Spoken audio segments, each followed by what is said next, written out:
Bavure policière au Bénin, pourquoi nos policiers ont-ils la gâchette si facile, s'interroge le Figaro national. Bonjour à tous et à toutes et bienvenue dans la revue des titres. Depuis hier jeudi, 6 nouveaux marchés modernes fonctionnels, informe le journal. Désignation des sécu et CV par les partis politiques. Après 9 mois d'attente, la Sénat tranche enfin. Agression des guépards à Tripoli, le gouvernement réagit et condamne les actes de violence. À l'international, mandat d'arrêt contre Benjamin Netanyahou.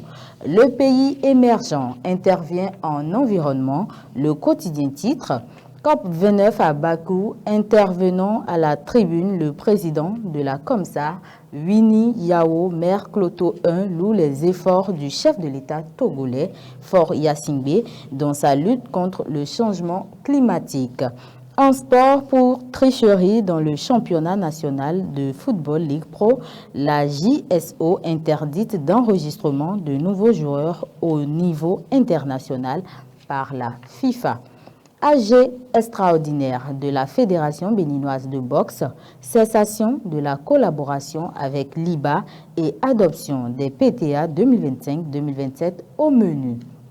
Menace sur les libertés syndicales au Bénin, les centrales et confédérations syndicales interdites de manifester dans l'enceinte de la Bourse du Travail. Débouchons sur le matinal qui titre en manchette Tronçon Parakou-Djougou, un couloir de la mort. Les précisions à la page 10. Désignation des chefs de village ou de quartier de ville. La Sénat débloque le processus, la liste des localités remises aux partis politiques éligibles. Journée mondiale du souvenir des victimes de la route et journée africaine de la sécurité routière. Le CNSR et ses partenaires honorent les victimes et renforcent leur engagement. Entretien avec Maître Bono à Ivor et sans rancune envers qui que ce soit, informe Nord-Sud quotidien. Échange sur l'audit du fichier électoral, la FCBE émet des réserves en page 11. Centrale solaire, une grande construction lancée. Organisation internationale de la francophonie, une mission attendue en 2025.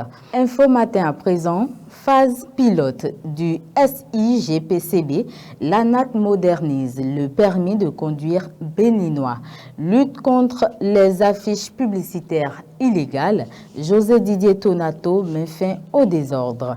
Actualité africaine à la une de ce journal, raz-de-marée du PASTEF au Sénégal, Sonko de la primature au perchoir de l'Assemblée nationale. Valorisation de la culture à la table ronde de Paris, Jean-Michel Abimbola partage la vision du gouvernement pour le ICC à la page 3 du quotidien Le Matin. Face à la commission budgétaire de l'Assemblée nationale, le ministre Alassane Seydou présente un budget de 75 842 122 780 francs CFA. Colloque Académie nationale des sciences, arts et lettres du Bénin, chercheurs et experts engagés pour un ancrage médecine traditionnelle et médecine conventionnelle dans l'éducation formelle. L'Indépendant titre mesures d'assouplissement des douanes béninoises aux frontières, autorisation d'entrée et de sortie des personnes et de certains produits par le Niger et le Bénin. Les détails à la page 3. Nouvelle ère pour le commerce dans la commune de Ouida, le marché régional de Kwaou inauguré. Pour finir, reddition des comptes à la mairie de Ouida, Sabine Fourne vante l'accès à l'énergie électrique. C'est tout pour la revue des titres. Merci de votre attention et restez connectés pour la suite de nos programmes.